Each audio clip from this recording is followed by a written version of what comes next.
Born in the backwoods. Born in the backwoods. Raised by a bear. Raised by a bear. Got cast iron nuts. Got cast iron nuts. And 2 coats of hair. And 2 coats of hair. Got a stainless steel dick. Got a stainless steel dick. Yeah, it's a mean, mean prick. Yeah, it's mean, mean prick. I'm a mean motherfucker. I'm a mean motherfucker. Who don't take no shit. I don't take no shit. I paused it too early. No. Hey, man. How I'm you doing? Joseph. This is the ODT podcast. Glad to be here, brother. Who are you and what do you do, man? Well, I'm an old jarhead from a long time ago. Currently, and I've been a cop, and I've been a tactical trainer for law enforcement, and now I just like to work with vets. I just like to hang out with people in uniform because we understand each other. No, hey, nothing but respect for that. That's when you were. That's it. Just for people that don't know, most of the people that watch the videos are just friends of mine, so they probably already know. So, good. We met through the Patton Veterans Project. Absolutely. And you and Kelly, I was super glad to meet you guys because you guys were as enthusiastic about it as I was, and what they have going there is amazing. It's amazing. There's no words for it. I mean, to see some of that was a second round for me. And to see... you had already done it? I've done it once before, yeah. And to see vets come in there, like some of the people at our filming that were kind of inside themselves, you know what I'm talking about? Right. And 3 days later, they were proud of what they did. Right. And that just brings me great joy. Also, it brings me great hope to see the team from the Patton Project. I mean, we're talking about General Patton's grandson. We're talking about Hollywood producers, right? Oscar-winning cinematographers to come to Greeley, Colorado to spend 3 days of their lives on their own expense. Right. To work with, eight of us? Yeah. I mean, if that doesn't change your worldview, that there are people out there that or inspire you to want to help out. That want to help out, that care. Yeah. Because a lot of people, see your Marine Corps emblem on your truck or your Army T-shirt, and thank you for your service, but they never do shit after that, right? Yeah. I mean, they mean well. It's not like, but they don't. And then to see these guys that don't have to, and they're coming back to Greeley in a couple weeks, then they're going to Cheyenne, and then they're going to Fort Collins. I was surprised the videos were already on their YouTube page. I was excited because I thought I was going to have to wait till the 13th. Yeah, no, it's amazing. Like, and it somehow, in a strange way, it makes it all worthwhile. Yeah. And seeing like you were saying, the differences with how guys and girls that are the veterans starting out kind of closed in, not really wanting to share, not really wanting to express themselves. And then they do that. And, it's like they're a completely different person. They're talking more. I mean, obviously it's within the group that we're at. Within the ranks. But right. So, but seeing their videos was pretty cool. Seeing them express themselves through those videos. And I know a couple of the other videos, like it was guys wrote poems and then turned those into videos. So it was definitely an experience getting to see people really express themselves. And working with your team, it's not often that I'm not the ugliest guy in the room. That's fair. I'll give you that. Okay, good. No, that I was so. You guys would have laughed your asses off being here while I'm explaining it to my wife. Like, no, babe, and they were completely up for making the video I was talking about. Yeah. As crazy as the video sounded in my head, like I knew exactly. No, it worked great. And it was hilarious. Yeah. All it's been making me want to do is make more. Like, so there's still we can go to Cheyenne in a couple weeks. Make more. Oh yeah. Yeah. I remember. When is the one in Cheyenne? It's like the 18th or 18th, something. yes. Yeah. That's of June. Yes. June, right? Yeah. I've been letting as many people as I can know, like, hey, this is what they got going on. It's awesome. You should definitely look at it. And it's free. And same here. And there's no judgment, and there's a lot of encouragement and support. What I did is I actually reached out to Ben, and he laughed at me. But I told him I was going to do some guerrilla marketing. I printed out a bunch of flyers, and they're in my truck. Yeah. And when I go to the grocery store, or when I go to the gym, or wherever, and if I see an armed forces license plate or a DV license plate, I stick it in the windshield. Nice. No, I mean, the Veterans Life magazine thing, I've been super annoying when it comes to that. And I was already annoying before then with vets. Anytime I see a vet, I'm like, hey, go to the VA. Yeah. Go see what benefits are out there for you, because a lot of people don't know a lot of the benefits are out there. It just with registering your vehicle, if you're over a certain percentage, Right. Disabled through the VA and have a rating, it's completely free. Right. You get DV plates. Hunting you don't licenses. have to hunting license, Fishing fishing, license. Yeah. the whole 9 yards, and Yeah. it makes it that much easier for people to really get to go do the things that you have set What I up. love to do, yeah. Yeah. And the thing is, our brothers and sisters have earned these things. Nobody, it's not a gift. Right. It's not charity. It's not. This is something that we've earned, Volunteered for. volunteered for. Yeah. Except for the guys that were like jail or this, Yeah, which I well, mean, but still respect. Like still, yeah, you yeah. still set like my deployment, and I imagine yours felt like jail. Like you don't get to go do whatever you want. You don't get to it's nothing but control, because it's a military, Right. and you're at war. It's You got a cot and some food and a gun. I mean, that's the difference. It's a shank in prison, but yeah. No. It's You don't have to date your your bunkmate. your bunkmate. In the God, Corps, oh my- I don't know about the Army or the Coast Guard, but in the Corps, you didn't have to date your bunkmate. I don't know, the Navy. I've The heard Navy, some yeah, I do. stories. Yeah, you're probably right. I'll ask my father-in-law. He was in the Navy for a little, on a boat too. Oh yeah, so was mine. Yeah, but It's not their he hasn't forgiven me. no. No. Oh, my father-in-law, God bless him. He fought he flew in the Marianas, Oh, nice. and he actually went swimming 3 times during that campaign.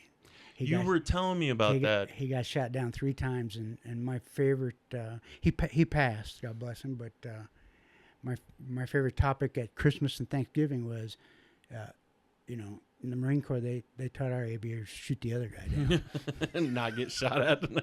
So No, that's my yeah, favorite I was thing. not his favorite. I was not his favorite son-in-law. You probably were. That I love messing with my father-in-law to no end. He's a great guy. He was also a sheriff for like forever.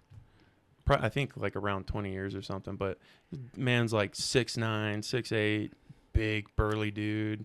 Yeah. Like he's a guy they would call whenever there'd be a troublesome inmate at the jail, and then once they know, oh, Frederick's coming, like Things calmed down. yeah, everything got quiet. I wore my LE, my law enforcement badge in California, and did mostly narcotics and some eco-terrorism. And we had some. What's that? Well, eco-terrorism is like up in Humboldt County, Del Norte. It was Earth First at the time. Oh, like eco. Eco. That, yeah. Okay. Yeah, Gotcha. eco-terrorism. They do things like spike trees. Stick a railroad spike in a tree, in a redwood tree that's, the circumference of this room. Right. And when a logger has got a gigantic chainsaw, when that chain hits that spike, well, guess what? That chain turns to shrapnel. Ugh. I've seen a chain break on a chainsaw. That is a scary. Like if you don't have those pants on, Yeah. the chances of you getting like just Yeah. cut up. Not pretty when that would happen. And you So would stop the people from doing that, We from would putting the railroad spikes exactly. We would investigate and arrest them. And Gotcha. send them to prison and that kind of stuff. It was, yeah, it's a whole new world. It was. I can only imagine what it's like now with all the cartel up in the mountains out there growing fields of it was weed really strange. when I was in Humboldt County, it was almost like a gentleman's agreement. When I was working with camp and Met and Humboldt County and Del Norte and all that stuff, and it was almost a gentleman's agreement. You don't mess with the cops. You don't shoot Right. at cops, right? You kill the hell out of each other. Right. So in that respect, it's changed. Yeah. Because when a cop got hurt, things happened, and it was way out in the redwoods. But we had what got me on this story was you mentioning your father-in-law. Back in the day, in order to be a California Highway Patrolman, I mean, to be a cop, you had to do a background and a psych and a poly and all these other things, Right. test out but it seemed to me to be a California Highway Patrolman, you had to be a middle linebacker. In fact, we used to refer to the California Highway Patrol as the Big Blue Meanies because they were, they wore those powder blue helmets. Oh god, the ones like with the giant brim, like a Yeah, drill like a sergeant. chips, yeah. Yeah. And but they were all, they were all like, I Was don't that know, when Chips came out as Yeah, well? yeah, So and they like were they all- were super full of themselves. super full, and they were all This is my highway. 7 feet tall and 6 feet wide. Right. They wore California Highway Patrol powder blue jumpsuits, With the boots, the With- super shiny knee-high boots. and they would, if we needed a backup, they would the Big Blue Meanies would show up and clear out an encampment of eco terrorists in the backcountry. It was those were the good old days, I guess. Well, I know now they have a big issue they have is them putting so many chemicals to grow weed and all that super fast. Horrible for the environment. It ruins the environment. It goes into the water and kills fish that feed the bears. That feed, you know what I Yeah, mean? no, so it it's- completely wrecks all of that. And I'm not a big fan of the war on drugs. Like I feel like it was a waste of millions and maybe billions of dollars for specific drugs like Right. psychedelics, mushrooms, and marijuana. I feel like that was a complete why are we wasting this money kind of thing. And I feel like where it came from was kind of tainted to begin with because I don't know if you know the story in regards to them making marijuana illegal and why they did it and who like really pushed it. Way back in the I can't in the remember 30s, 20s. something like that. Yeah. One of the guys who owned a paper company, hemp. This is when hemp was just like going through the roof. I think they made a T model car out of hemp, like everything on the outside. They're hitting it with hammers and stuff like that, and showing how strong it is and durable. You can make paper. And one of the guys that owned a large paper company, a bunch of paper companies, was like, "Holy crap! I have all this paper and paper companies. What am I going to do if hemp takes over?" So he also owned a newspaper company. Started putting out stories. William Randolph Hearst. I think so, yeah. Yeah. No, oh, damn. I'm glad. Awesome. Like a Google. No, Perfect. that's it. That's all I know. Yeah, right. But he starts putting out stories. Mexicans are going to sleep with your daughters and this marijuana, like it's gonna make your kids go crazy, and they're gonna shoot like Reefer Madness or any of the crazy videos they had coming Yeah. out back then. Yeah, no, I remember watching those. Heroin, meth, stuff like that. Fentanyl, yeah, that stuff. That Yeah. is something. Oh my God, we need to do something about it. We need Yeah. to completely cut this stuff off. But like, I think what made marijuana so much worse is when they made it illegal, like they did with the prohibition with alcohol. How it just like people are just gonna go underground. You're gonna who's Well- that mobster? It just created downstream crimes, right? Yes, I mean, turning regular people into like well, not just this a that, joint? but the folks that were protecting the fields, right? So elk hunters and deer hunters come through there, and they get caught in barbed God. wire, and there's booby traps, and maybe not punji sticks, but there are shotguns at ankle high. punji sticks. Are you talking about like the sticks they put in the ground in a hole? And Yeah, I forget. You and I are from different generations. didn't the Vietnamese put like poop on it and stuff? They pissed on it. Yeah. Plus, you know, in a jungle environment, if you cut yourself shaving, you're gonna get infected. So there was a guy I met at Benning, which I don't know if you knew I've been this. to Benning. They changed the name of Benning. Yeah. Did you hear about that? He had more. He was a hero, though. No, I'm not taking.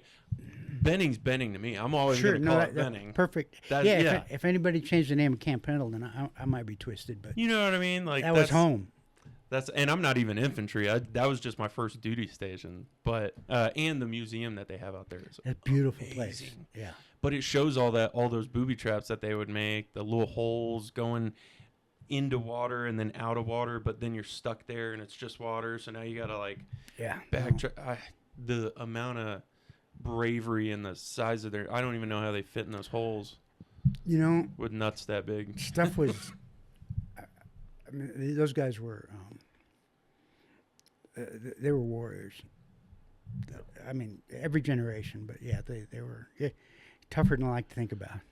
And you didn't have the technology they had back then. Like that was. No. I'd be man, I don't know if I would just hit a wall of like, okay, well, I'm here, so this is my new reality for the next year or whatever. It's just like that. It's just like going to boot camp. Remember first day you hit the yellow footprints and you were scared shitless, and 3 weeks in, that was just life. Yeah.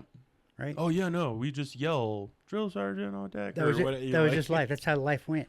That's kind of, if you don't think, you can't think about it too much because it'd drive you crazy. And they would instill so much fear in basic, like, we're going to give you all. I thought an Article 15 was like the end of the world. What do you mean they're going to give me an Article 15? How am I going to, they're going to take my paycheck and over the dumbest stuff. Yeah. He brought an Oreo into the barracks. Yeah, yeah. Everyone's getting Article 15s. Like, yeah, we're taking you to see the lieutenant. Oh my God. Yeah.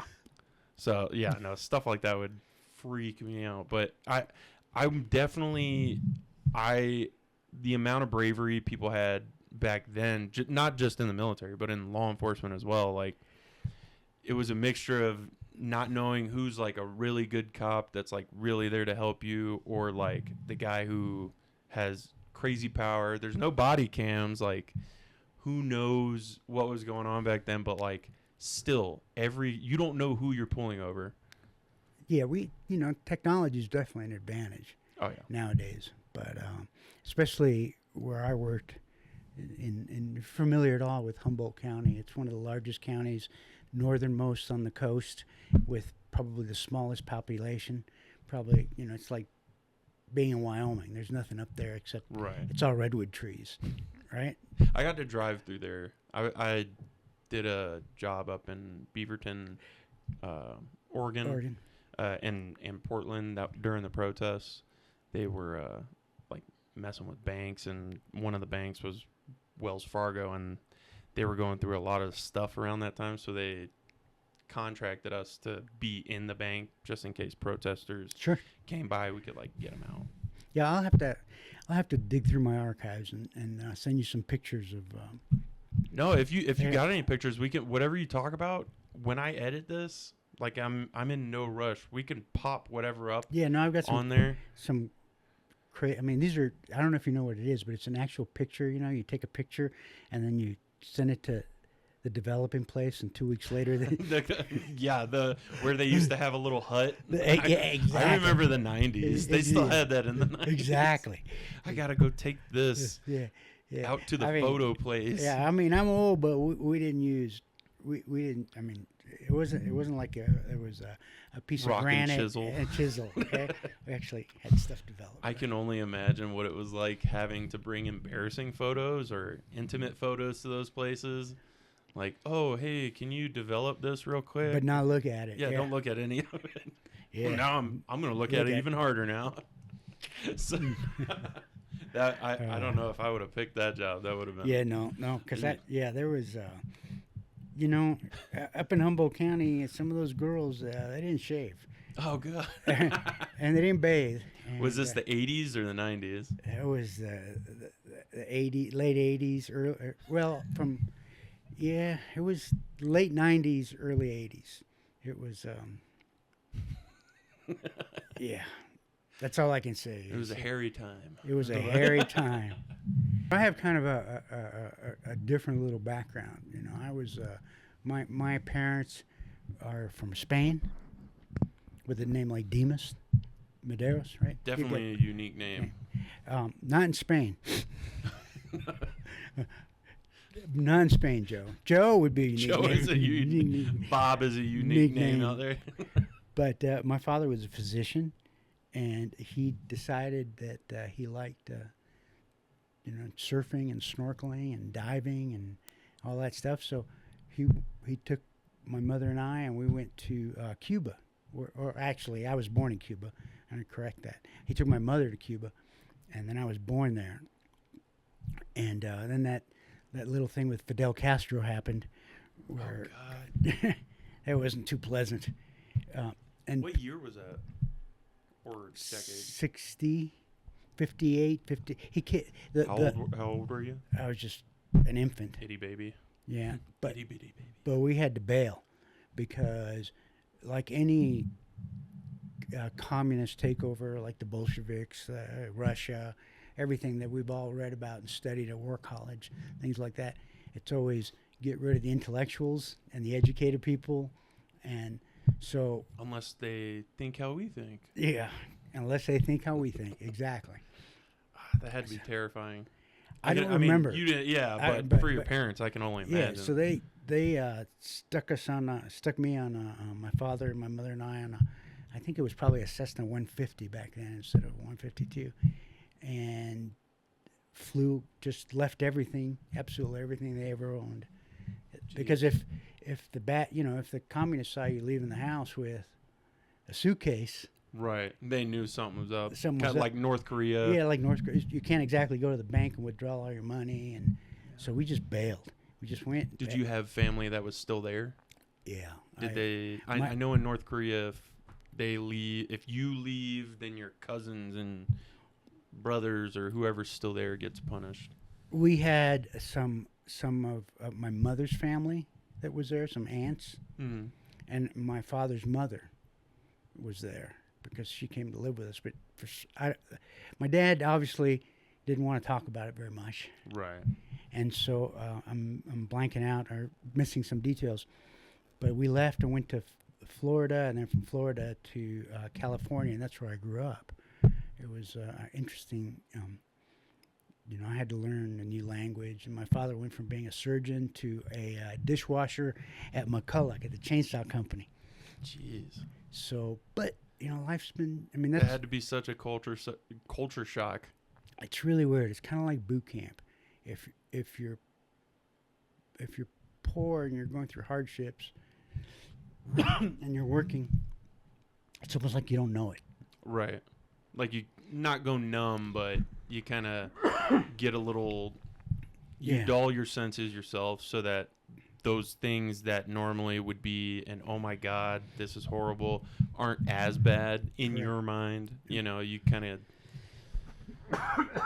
get dulled a little bit. Yeah, that's just what you do, right? It's just what you do.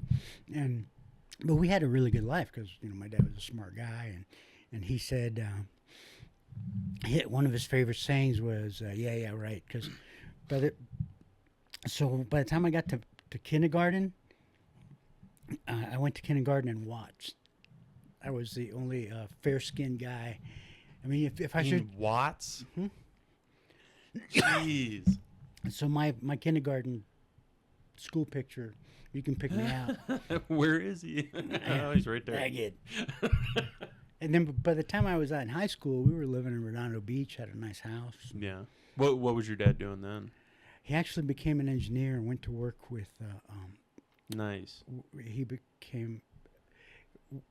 worked for Hughes, which was a company that supported NASA, and he did something with satellites. Nice. Yeah. No, I mean to go from a dishwasher or from doctor dishwasher to engineer, like. But those are kind of different times, right? Yeah. Now there's all kinds of support structures and things. Yeah. Back then, if you didn't work, you didn't eat. Right.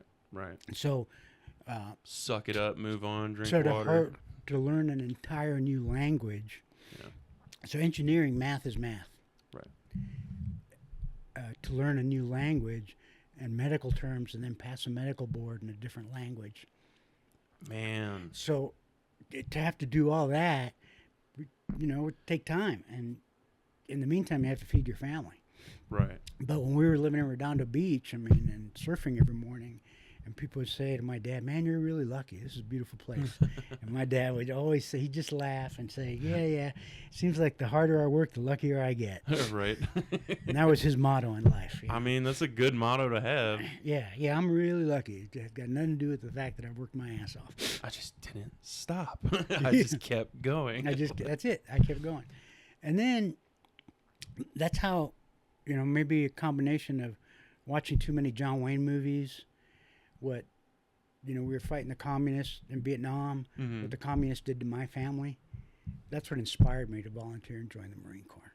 I can only imagine how, and so going from what you know of what your parents had to go through, now you're here. Okay, how do I fight that? You watch all these movies where they're fighting communists. Like, I'm still I pissed. won't do that. I'm still pissed at John Wayne for all those fighting communist movies because it wasn't it was a little different on the ground.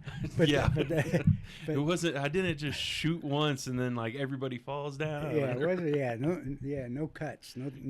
Right. But they made it look a lot easier in the movies. You think? Yeah. Right. But that's how the trees weren't talking in the movies. No. God. No, there weren't habu snakes in the undergrowth. And what was the craziest thing you saw out there? Like, in animal-wise, in anything like. Those little snakes, those habus. Were they super poisonous or? Yeah. So there was a little bitty snake about the thickness of your. They call them vipers, about the thickness of your little finger, and if it bit you, you just gave your dog tags to somebody. That was kind of the. Did you ever meet anybody that got bit by one? I heard a story of a grunt that came face to face with one, and stood up and then got cut down. Oh no! By somebody shooting at. Damn, that would, man. It's like, which poison do you want to drink? Yeah. Literal poison or yeah. Lead poison. Yeah, it was. Damn. So. The biggest issue I've heard from older generation over there is trench foot. Well, yeah, there's. And people's feet just deteriorating. Everything that. Everything bit you or rotted you, or I don't know how many gallons of penicillin's been shot in my ass. Every time we made a movement, I got it, because I was with a small unit, and we weren't platoon size or company size, but every time we went somewhere, I got shot up with, and penicillin. If you remember, it feels like somebody's putting a golf ball in your ass. It's thick and juicy, and it hurts. Yeah, I thought. Yeah, it hurts. I thought you were gonna say, yeah, I thought you were gonna start talking about brothels because you had to get penicillin shots. No, we're good now. No, we had, and then we got penicillin. When we were in formation one day, and the corpsman was giving everybody shots, and we were back in camp, and they had those. I don't know if you've ever seen those air guns that shoot medicine into you? Shoot medicine into you, almost like you use on cattle. Right. I mean, that is what they...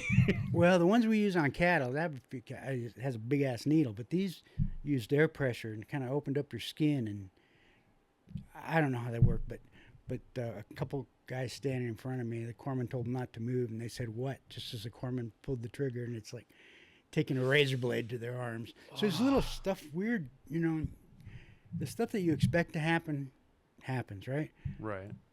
It's the stuff that you didn't expect, like the poor dude with the snake and Lance Corporal in front of you getting his arm sliced off almost because he was getting a whatever yellow fever shot or who knows what that was sticking in him.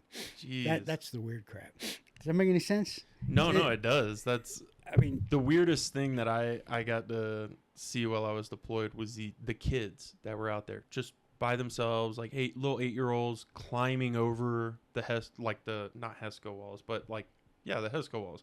The outside of the fob, trying to climb up. They'll climb up the tower. One of them climbed up my tower, and I got my 249 sitting there, and I'm holding my M4, and I'm looking at this kid like get down, and he's grabbing my sunflower seeds. He's grabbing a water bottle, and he grabs the 249, and I grab him, and I push him out the guard tower, and it's like 20, 30 feet up, and he bounces off the ground. Plus, there was like a little trench next to that, so he hits that and rolls in there. He jumps up like a little crackhead, like nothing. And this was the second I saw them, I was calling for an interpreter to come out to tell them, like, get out of here. And when he finally showed up after that, he goes outside, grabs the kids like they're his kids or something, and just starts smacking the hell out of them, yelling at them. Like, it was hilarious. But I was just like, oh my God, dude, like, what are you doing? I bet it wasn't hilarious in the moment when he was reaching for your weapon. When I'm sitting there, like, all those things are running through your heads, like, oh my God, am I going to have to do something that I would never want to do? Ever. Like, is this kid just stupid? Like, is he just trying to mess with me? Like, all those things running through my 23-year-old brain that isn't even done. My brain's not even done cooking. Like, I can only imagine having to do something horrible at that age to a kid or something. Like, it's just all those things running through your head. That I would definitely put that top 3 things over there that were like, oh my God. Yeah. The other, some nasty stuff was the way the Afghans would wash themselves after using the bathroom. They had like a little sprayer. You got like poop footprints like up on the toilet seat, and you're just like, I'm just gonna go outside and use the bathroom. Like, yeah, it's and like it's kind of crazy the things that you think about, you know, like that are normal over there. Yeah, or just anywhere, any first world country or third world country. Yeah, yeah. And then coming back here, it's just like, you know, the first thing I do when I get up in the morning is have a cup of coffee, take a good one, and then flush it down the drain with 5 gallons of fresh water. Right. Somebody else, why are you wasting so much water? And that kid would probably, you know. Yeah. We got a good. Hearing what you were talking about with communism and Fidel Castro over there, like seeing that stuff now, what are your thoughts with how kids my age or younger that are in college now that are talking about like, oh yeah, communism, socialism, it's great. You know, as I've aged, like a bottle of whiskey, I've mellowed a little bit, you know. Right. Because when I was a brand new civilian, I might have given him a horizontal butt stroke. Kicking the ass. You know? But now I've seen a couple of generations of kids that, you know, the good thing about America is they have enough opportunities where their eyes open up. And when they're in college isn't real. Yeah. It's a space where they can all smell their own farts and exactly. It's not real. Yeah, my ideas are great. Aren't they great? Aren't they great? And then once that kid leaves and, you know, has to pay taxes and pay for his mortgage and student loans and, you know, wants to watch Netflix. Yeah. And he has to get a job. How much a month? Things change. It was free. So everyone's a liberal till they have to pay real taxes. Like, yeah, so that kind of gives me. I keep telling my little brother that. Give me hopes. It gives me hope. Yeah. Because I have a lot of friends that I mean, I'm if I could put you in a time machine, right? If I could take you back to Star Trek or something and zoom you into my wedding, you would have gone, oh, that person is with Jan's my wife's name. That person's with Jan, and that person's with Dimas. That one's with Jan. That one's with Dimas. One side of the church had a bunch of blue trousers with blood stripes on them, and right, and swords. and it was easy to tell. Yeah, and the other side of the church smelled like patchouli oil and and somehow we've managed to make it, right? I mean, some of the things that I did encounter some of my wife's friends back in the early days who wanted to know, where'd you meet him? Where'd you meet her? We met skiing up in Mammoth, California. Oh man, yeah, it was pretty cool. But they wanted to know because there's such a there's such a difference between a high and tight and a hippie. But I tell a joke, and it's a bad joke, and it's horrible. If you're offended, too fucking bad. We're all veterans, and you guys probably won't get it because it's a different generation, right? And it's not true, but it's a joke. But we had a snotty hippie chick ask my wife in front of me where she met me, and I said, well, I was at Kent State. I'd already shot one hippie. She was holding a sign that said, make love, not war. I thought, fuck, that's less paperwork. I'm going to go talk to her. She put a flower in my muzzle. Yeah. So that was probably, that woman hasn't talked to me in 40 years. No. I probably haven't missed much.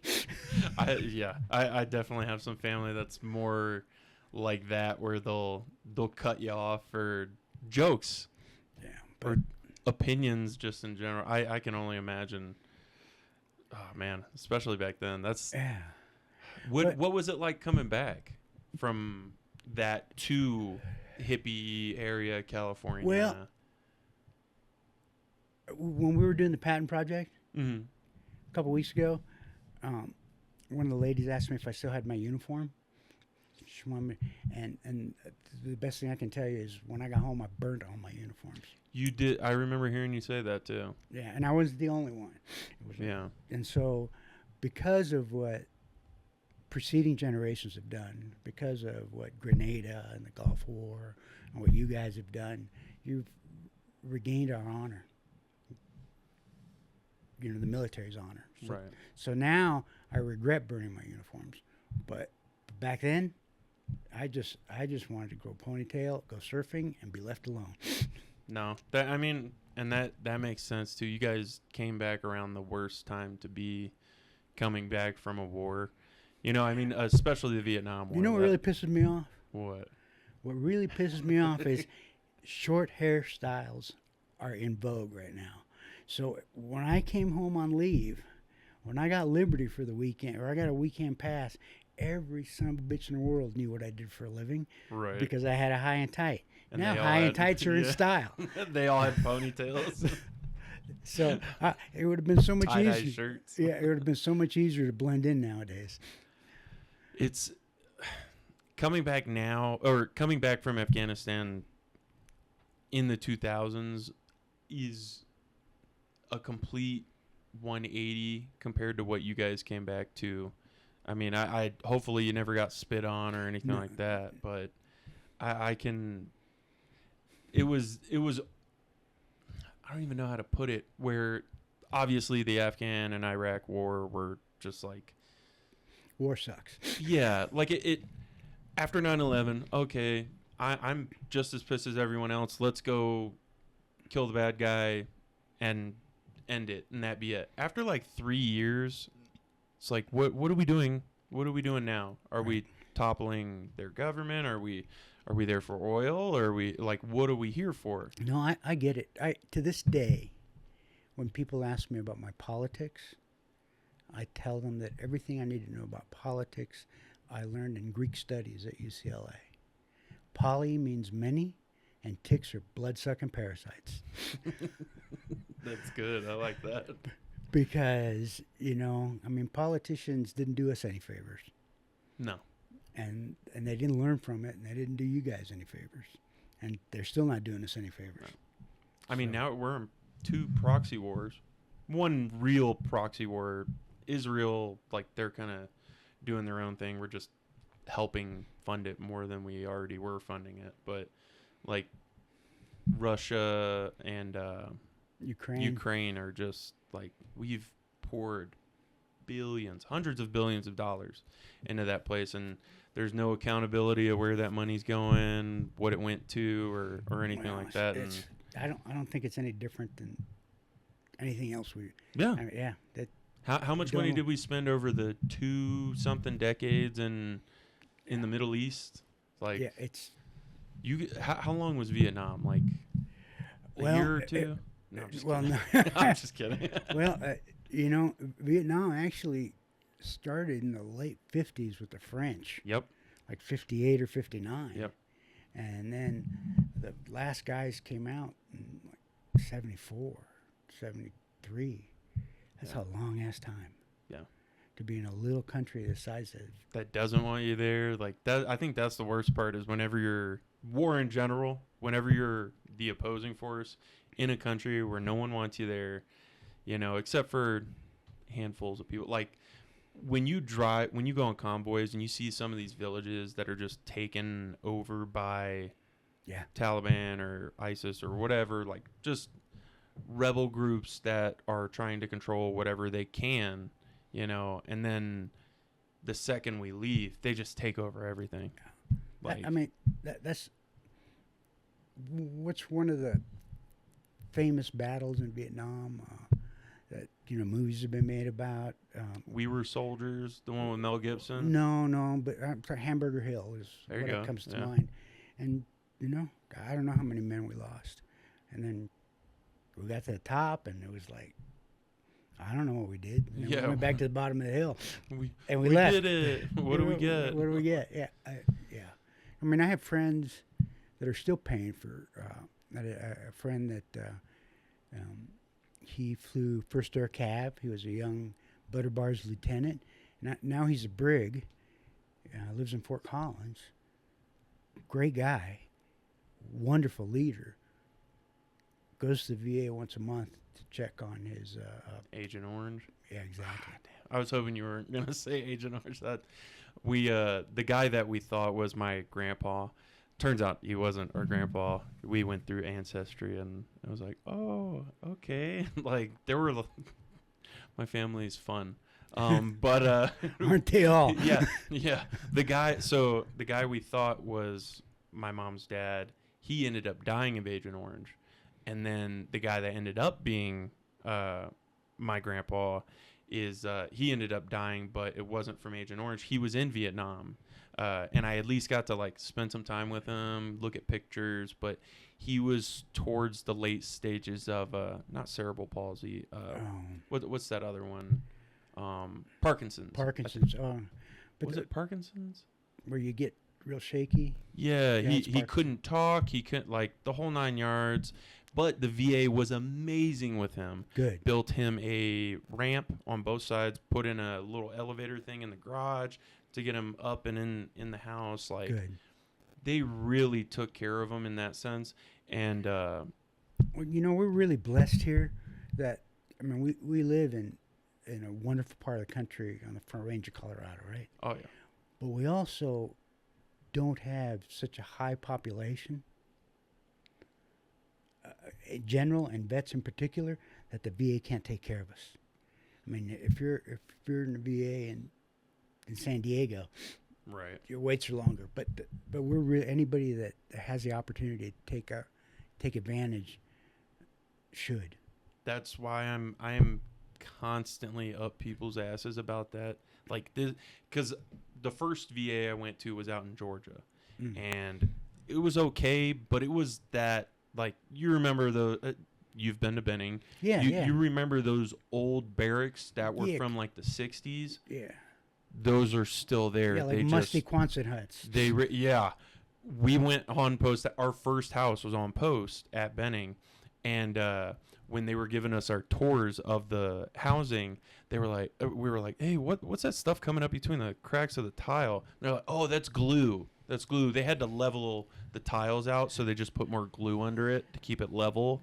Because if the glue wasn't there, you just got to mop a lot. Black mold? Oh, yeah, that too. That asbestos, just the dumbest stuff. And then, sorry, I'm going to get no, go. All hyped up. They, towards the end of us being on post, they were starting to talk about charging us for water and electric. Like, oh, yeah, well, your housing's free, so now you got to pay utilities because you don't have to pay for, more like you don't have to. Don't you remember your recruiter told you about that? Exactly. Yes. Yeah. No, they told me all that. Yeah. but they didn't. You don't get BAH, because now you're living on post. So make it work, kind of thing. And it's like, by the way, now you have to fork up an extra couple $100 a month just for that. You're already broke as hell, and they're paying you peanuts. Like me now compared to when I was in the military, like I never realized how broke I was. Right. Till now, till I'm like, this is why you should save money. This is why you should, Yeah. Yeah. A lonely private. I mean, I was married and then we had kids, but like, as a private, you're making peanuts. Nothing. I won't tell you what I made. So I don't even want to. So to this day, they gave us MREs for food. No, we didn't have MREs. We had sea rats. Oh God! With the little biscuit cube in it, and the John Wayne to open up the can. Oh. Yeah, no MREs. What the hell's an MRE? I don't know MREs. You've never eaten until you've had jalapeno cheese. Oh, let me tell you, chef's kiss. Yeah, it can't compare to pork loaf. That just sounds gross. Yeah. Did it come out as one solid piece? Yeah. It's kind of like the stuff that they rejected from the Spam factory.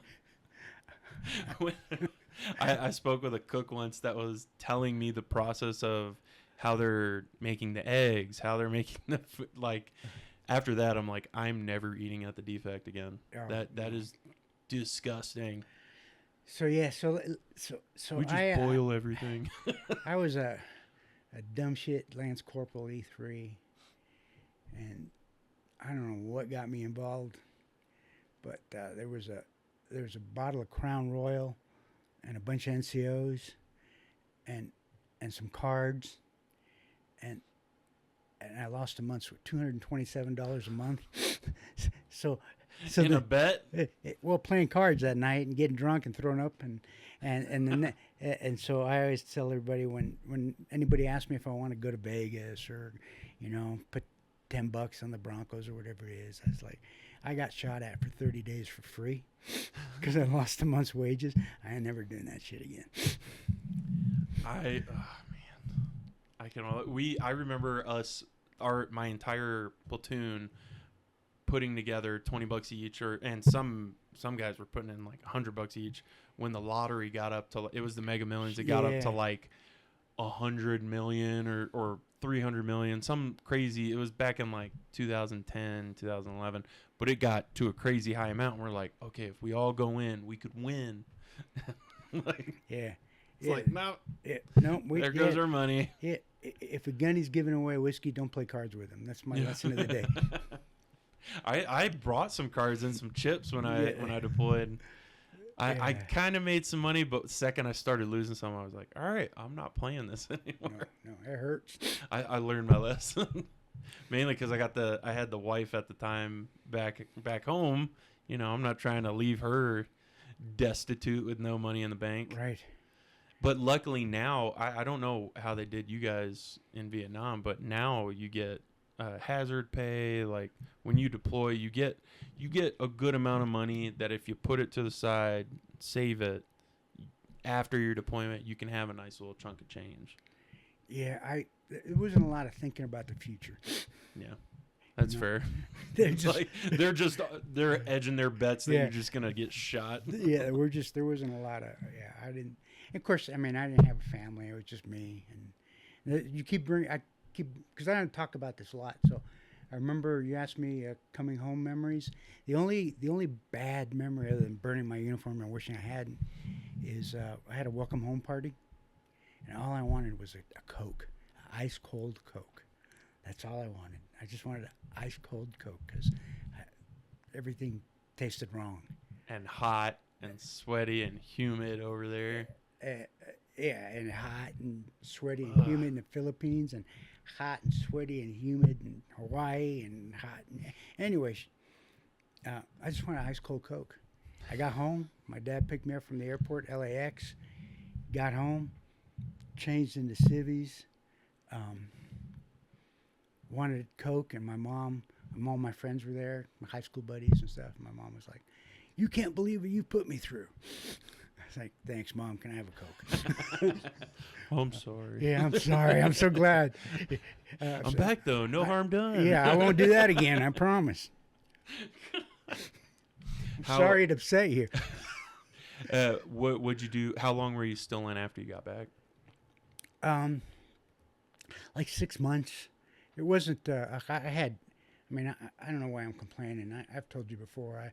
I served under some great leaders, and so Tell us about that. well, you know, I served under a man that went to Korea as a black man, a private, and by the time the 70s and the end of Vietnam rolled around, he wore captain bars and a Congressional Medal of Honor.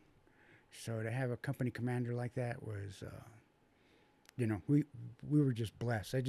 I won the lottery, being able to serve under a guy like that, and so my time through casual company, I don't know what they call it in the Army or what they call it in the Marine Corps now, but when you're getting all your peeing in a jar and making sure you're still mobile before they let you out. You know, checking your teeth and taking your rectal temperature and all that crap.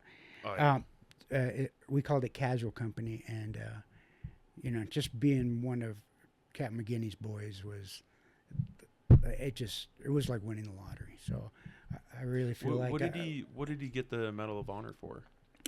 It was a battle in Vietnam where he just kept going back and pulling his guys out. He lost an eye. He was shot to shit, but he was a Marine, and there was no way he was getting out, and there was no way anybody was telling him to get out, because, you know, the president salutes that little blue ribbon. That's badass. So I never even thought about that either. Like the president saluting the guy who's getting the Medal of Honor. Like, I can, man. So I mean, I'm gonna put a picture of him up there too, if that's okay. Yeah, but it had like absolutely nothing to do with me. Right. I mean, you just still go where you're sent, you know. Right. Still being able to be around people like that. It's hard to find people that have that grit or honor, or I don't want to say respect for themselves, but like, just it's hard to find real people that are like, okay, I don't care about all this other bullshit. Like, this is what we need to do. Let's get it done. No matter what, my brothers come first. I'm gonna go. Yeah, I don't know. I mean, I don't know. I don't have it in me. I don't know. Well, I mean, some of the people that I've not in the military, I didn't really meet people that were, you know, they talk a big game, but then the second something happens, they shut down, they start crying. Like, I never met guys like that, which, you know, knock on wood, I hope I never do. But like, meeting people that are true grit kind of guys, even in law enforcement, it's good to, you just feel better around those people and safer, because it's like, if something goes down, I know they have my back. There's good people out there. That's what I keep telling when you mentioned politics earlier and stuff. And, you know, I don't think humanity has changed. I think technology has changed. And there's a lot of good people. That's why, I mean, I'm so glad that you and I met, and I'm so glad, you know, I want to talk about the Patton Project. And, and working with vets. And, you know, I have this little thing where I've been doing it for, since probably... Go ahead and move it a little closer. Probably since 08. I have a bunch of mules and horses and stuff. And... just like right in front, because it's not showing. There you go. I have a bunch of mules and horses and whatnot. And, Sorry. No, man. I just want to make sure everyone can hear it, because... And one of the things that brings me great pleasure is getting together with other vets and going back into the high country and going on a hunt. You know? Right. And it's always a lot of fun to see a guy that, you know, somehow survived an IED and dusted himself off and, you know, pulled his troops together and got everybody out. Put him in the saddle of a horse, turns into a 12-year-old girl. It's like, oh, not so badass now, are you? Yeah, not so badass. Yeah, no. The horses are I know you're not supposed to, like, show fear in front of horse. Like, it's intimidating. I'm a big guy on a if I'm on a big horse or even a small horse, it's like even the small horses could kill me easily. No, man, no, I mean, you just got to be smarter than a horse. Yeah. Okay, that's all we got to be. But yeah, no. So that's kind of what I love to do now, right? I mean, we're talking about a lot of things. The present is what's most important to me now, and what really brings me joy now is, seeing a bunch of guys, whether it's 2 or 10, sore, saddle sore, tired, broken from hiking up a mountain, and then just sitting around and poking the fire and letting the conversations go where they go. Right. You bring out a bottle of something brown. Right. And you pass it around a little bit. The first hour or two, everybody flexes their muzzles. Trying to relax. And pee on each other's legs and stuff like that. And then you just kind of. What's your favorite hunt that you've gone? Like, what's your most memorable hunt that you're like genuinely with the proud team? of?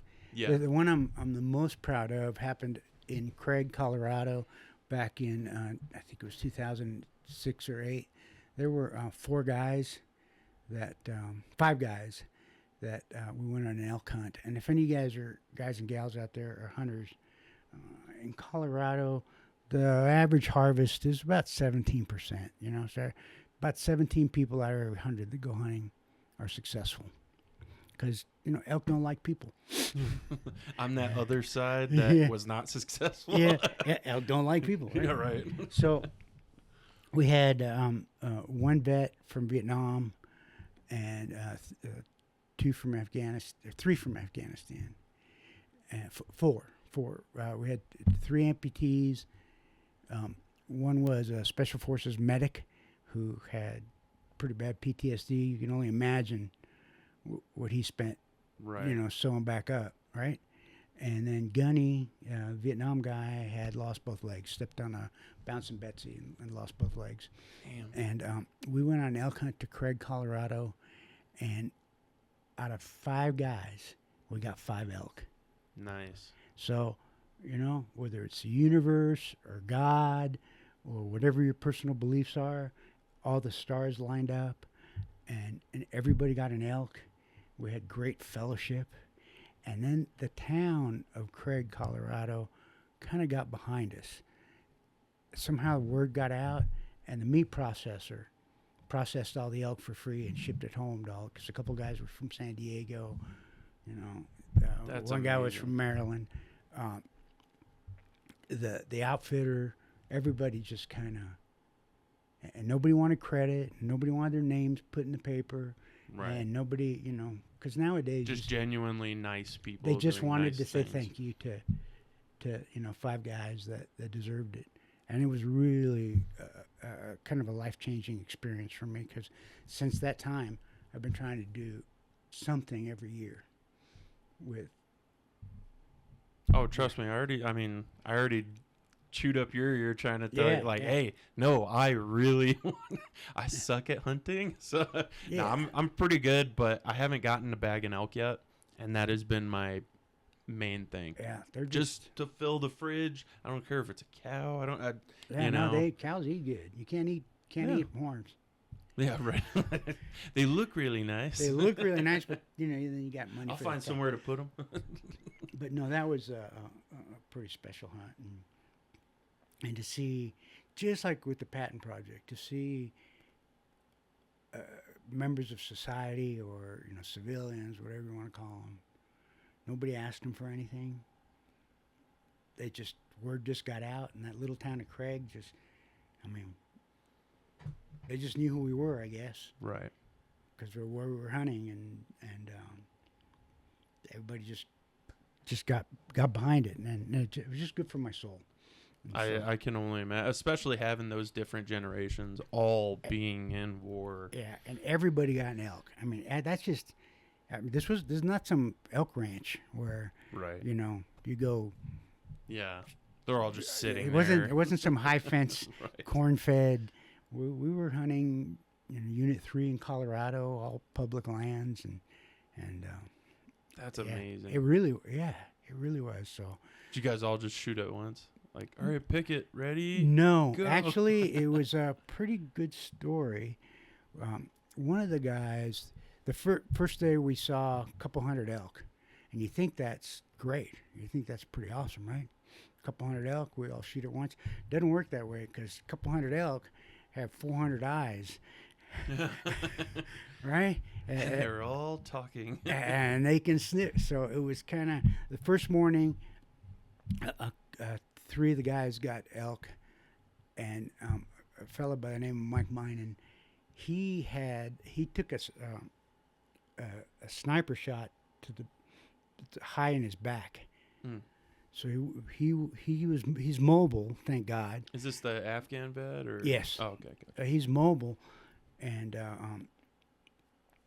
but he had had trouble controlling his body. Right. 100%.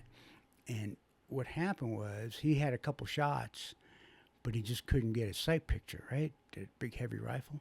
And Gunny from Vietnam remembered jerry rigging a shoulder strap to stabilize it a little bit to more. stabilize machine guns, off of Huey's. And we went to some ranchers. You know how ranchers are; they never throw shit away. Right. We went to some barn and looked around for some straps. Took the recoil pad off his rifle, built a strap for it, so that he could hang that over his shoulder like a U-mount. And then he could settle down on the bipod. And the next morning, by God, he got his elk, and I couldn't, it felt like winning the lottery. I can only imagine what he felt like, just Yeah. having that defeat. I mean, I don't know where he was in life after all that, but I've definitely heard some good stories where guys feel super defeated. They feel like, what's the point, and then they have things like that. Yeah, because his brothers, the team in the town, got behind him, found, some old bent piece of metal, a couple nasty old screwdrivers, and just made it work. Right. The thing is that his brothers that were on that hunt, who had never met him before, till we all got together to go on that hunt, they were bound and determined to make sure he got his elk. And they were going to figure out a way that he could snuggle down and get that nice tight sight picture that he needed. And it worked. It was great. It's like, we're killing something. We're killing something.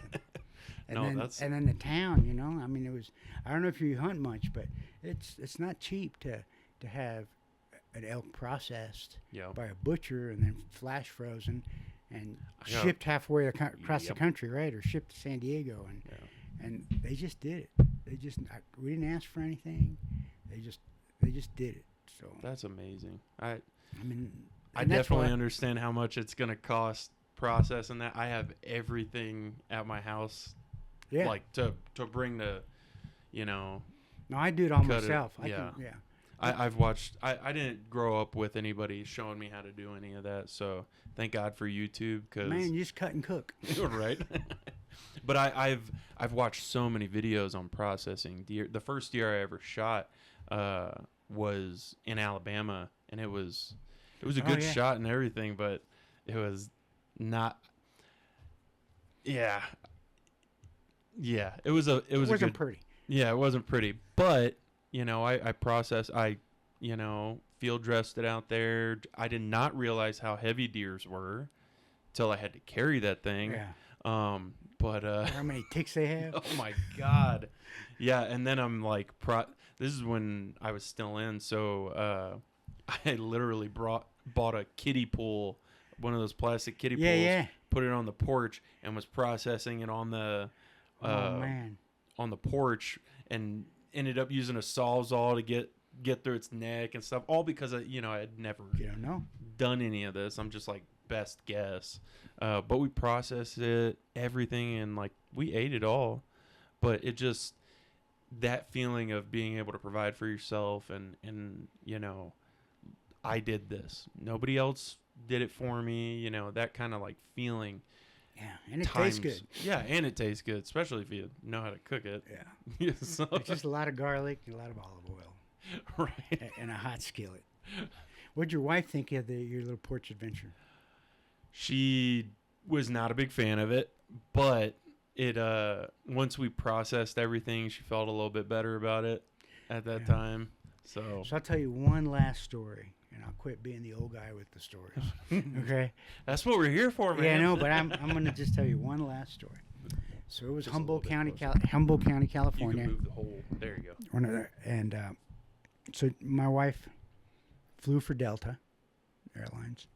Oh, she was an airline pilot? No, a flight attendant. Oh, gotcha. Flew at Delta for international for 30 plus years, and she brought home two of her girlfriends, Kelly, who grew up in Kalispell, Montana, another flight attendant, and I can't remember the other girl's name, but when they pulled up into the driveway, I had a deer hanging off the meat pole in the barn, right? Oh, And these are black-tailed deer in Northern California, kind of small. They're not the biggest deer. And the girl from Southern California, she was, I can't believe you shot Bambi. Oh, my God. You just use your imagination. Kelly, the girl that grew up in Montana, she put her arms around me and said, well, that's a cute little deer. Because she grew up on a ranch in Montana shooting. She was like, all right, what do we eat? Yeah, big old giant tenderloins. Canadian whitetails and mule deer on the. Anyway, I want those tenderloins. Exactly. But anyway, that night I don't push my cooking on other people. But that night I made exactly what you said, some deer tenderloins, like on bruschetta with olive oil and garlic, and Kelly ate some, and my wife ate some, and I was eating some. And the girl from L.A., she went to grab an hors d'oeuvre, and I said, well, that's venison. That's Bambi. And it was almost too late because she had already put it in her mouth and chomped down. And she gave me this really bizarre look. And she goes, that's Bambi? I said, yeah, you just ate Bambi. She goes, well, the hell with Bambi. This is delicious. Bambi tastes so good. Bambi tastes so good. So, That's a good way to turn people into hunters. Yeah. I don't know if she became a hunter, but she had, from that point on, she had no objections to eating Bambi with a nice Merlot. I mean, that's definitely the way to go. The first deer I ever ate I was like 10 or something, and I had finally go to visit my dad up in the mountains, and his neighbor had gone hunting, and they had a deer hanging up. Same story, had a deer hanging up, and I'm like, oh my God. And then they made like a gumbo style meal out of it, and it was delicious. And after that, I was like, I really want to eat some venison. I want to do it. It's amazing what a full stomach, good tasting food. No, I definitely, I think what you're doing is amazing. Taking vets out, taking them hunting, giving them that like feeling back. Well, I sound kind of weird, maybe a little hypocritical, but I think I get more out of it than anybody else does. Just hanging out. Yeah. I feel the same way with helping, like, the Patton's Veterans Project. Like, the stuff that's out there that vets just don't know about. Exactly. Like, what you're doing specifically. I didn't know until I met you. And, I mean, the stuff I see in the Veterans Life magazine, along with the Patton's Veterans Project, the videos that they have on there, they're amazing. And the people that are there, like we were saying before, are just going out of their way to help. There's a lot of good people out there. I think the challenge is exactly what you just said, getting connected at the community level, because you would think that more than 6 people would show up to meet General Patton's grandson. Right. And a couple of award-winning cinematographers, and I told him I was going to get him on the podcast. I'm like, all right, you want me to go to this video thing, right? In Greeley, and he's like, yeah. And I'm like, well, you ever thought about going on a podcast at all? He's like, here, you go to the get together. Excuse me. You go to this, and then I'll come on the podcast, and we'll talk Good. about what they're doing, mainly just to get that information out So there. what did you get out of it? We've kidded a lot, but Right. No, I got to get what was in my head that I think is hilarious, that I've been thinking about forever, joking wise, with other vets. I finally got to put it on paper in a video, and actually do it, which was hilarious. It's Blue Falcon Insurance. right. And I'll put it at the end of this video as well. It's hilarious, and I got to do it with great people that are doing awesome things, and it was just a super fun experience that I didn't know was that was going on. So knowing that they have these projects, knowing that they have these workshops, and that they're free is such a motivator to go do it. Take time out of your weekend, because you're not really doing much on Friday, but Saturday and Sunday, it's like, You're humping. yeah, there's no excuse not to do it, because it's free, and it's there to help you to get things in your head out on paper In a positive way. Yes, with other vets that are also going through what they're going through, and they're making their message. Because there were a lot of people. I say there were only 6 or 7 vets there at that, but those girls that That were helping out. well, not the girls that were helping out, but the woman that was a Vietnam vet that people made fun of her wearing Oh, a yeah, vet hat Yeah. because no way you could have been a vet because you're a woman. Right. Right? You're an old lady. You can't be a vet. All the different generations and all the different issues, all the different feelings, and somehow the patent project turns that bucket of crap into something positive. Yeah. That everyone can work towards. That everyone can work towards. So, you start out. My dad used to, one of my dad's other favorite sayings, because he only knew how to move forward, right? And like I told you earlier, the harder I work, the luckier I get. He would say, Dimas, the more you stir a bucket of shit, the worse it smells.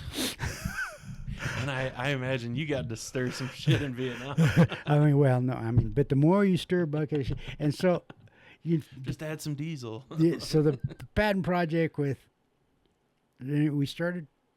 People were pretty quiet and reserved, and everybody was at their own table, and nobody. I felt like I was the only one raising my hand. And we had a bucket of shit to start with, and fucking roses at the end of the weekend. I know it sounds. No. The second people got to have that, hey, what do you want to do? Now it's on you. You got to, what's important to you? Yeah. What do you want? What message do you want to send out? Yeah. If anything, if this podcast does anything, for me, it would be to get that patent message out, because they're touching so many people in ways that I don't even know how to turn on a damn camera. And you got to keep telling me to get closer to the microphone. Right. I just want to, the only reason I put this together was, or what really pushed me to put this together, was because now I have more free time contract. Like, I do security contracting, so I already have free time. But since I went to the VA, got my rating, now that I'm at 100%, it opens so many new doors, benefit-wise. It's basically a pension, right? For the rest of your life. Free healthcare, free, pretty much everything. So space age travel, there's so is it property taxes or something for your house? Yeah, it's what's it called? It's reduced lifetime. Yeah, to zero or to something like that. Mm-hmm. A lot less than what I already have to pay, and the tax man's already trying to.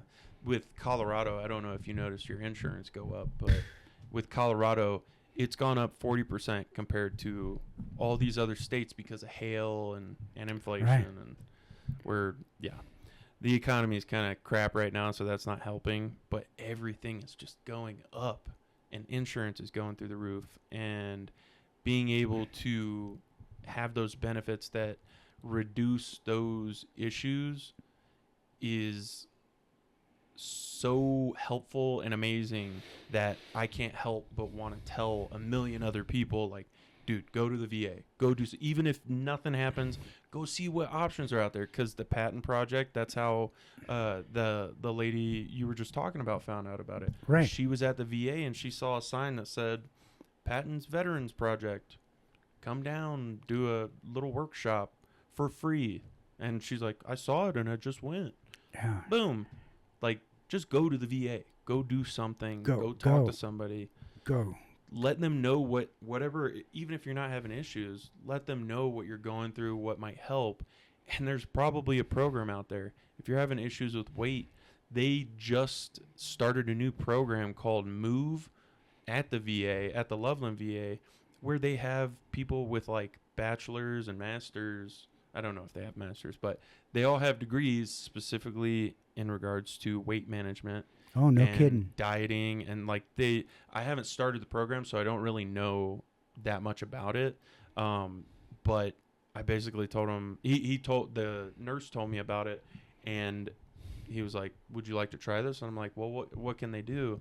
If they can put together a nice diet for me, and do like a blood panel and all that, which the VA already offers already. Like they'll see if you have celiac disease Right. or whatever, like all these other things. They'll take your blood, check all that stuff out, and then have people that are really into this stuff and knowledgeable in it go through all the thing. Okay, this might be why you're getting super inflamed when you drink wine or eat spaghetti, or all these things that are affecting you. If you just don't eat this, here's a alternative that's healthier and probably tastes better, like, and they give you all those options and stuff for free. Just go just go ask. It's not, I mean, what's the absolute worst thing that can happen? yeah, worst case they put you in a loony bin. Well, No, it's like we live there now. Yeah, but, right. no, but absolute worst case, they say you don't have a program for you, or we got to do this instead of that. But go. No, I agree. Is there a name for the, not program, but the setup that you have for hunting with veterans? Do you have anything in particular you'd like people to look up and check out? I mean, they can look up. I've only one article out because it was a special time. It's in Bugle magazine. It's an article called "Hunting with My Brothers." It tells you about program, and also lists other programs that are available across the country where veterans can take advantage of hunting and fishing opportunities. It's just, there's something about being outside with like-minded individuals. Right. Right? They're just Brothers and sisters that have kind of gone through the same. It's kind of like everything else is bullshit except What's nature. going on? Except, you're outside. You got a trout on the line. Everything else, nothing else counts. Oh yeah. So is there any foundations or anything like that? Well, there's think of that? there are a bunch. The Wounded Warrior Project out of here in Colorado. One of their offices is down in the Springs. You can contact them. They are not limited to helping disabled vets. It's a misnomer that you have to be a Purple Heart recipient, right, to get help from the Wounded Warrior Project, or to get hooked up with, programs, whether it's, athletic programs or recreational programs or, outdoor programs. The NSSF, National Shooting Sports Foundation, also has a lot of programs for vets. Mine's kind of, what I do is, it's just kind of word of mouth, I took, Adam Replogle, took him 1 year, and we became friends, and he told some other buddy, and they told some other buddy, and... Oh, dude, trust me, I'm going to be throwing your stuff out there as much as I can. The Veterans Life magazine, they're looking for new articles. If anybody's looking to write any or contact I have them. I can tell you that if you've never been on a mule hunt in the backcountry, I've got a mule that's never been ridden. You can, we'll put you on it and see what happens. Game on. Game on. YouTube, here we come. Yeah, right. I'll just go there with GoPros. Absolutely. My name's Joe, and welcome to Jackass. Welcome to Jackass.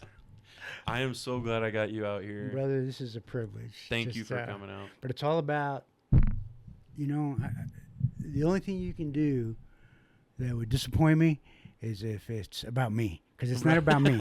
It's about us. All right? Correct. There's no, it's...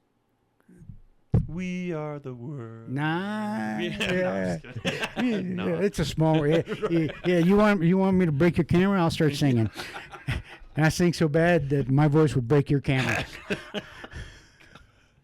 Thank you for coming It's on. my man. pleasure. My pleasure. appreciate it. Hope to do it soon. Oh, you'll be back, man. Okay. Take care. Don't let your dingle dangle dangle on the deck. Don't let your dingle dangle dangle on the deck. Oh, pick up your dingle dangle, wrap it around your neck. Pick up your dingle dangle, wrap it around your neck. Well, I got a dingle dangle 10 feet long. I got a dingle dangle 10 feet long. And this is my dingle dangle song.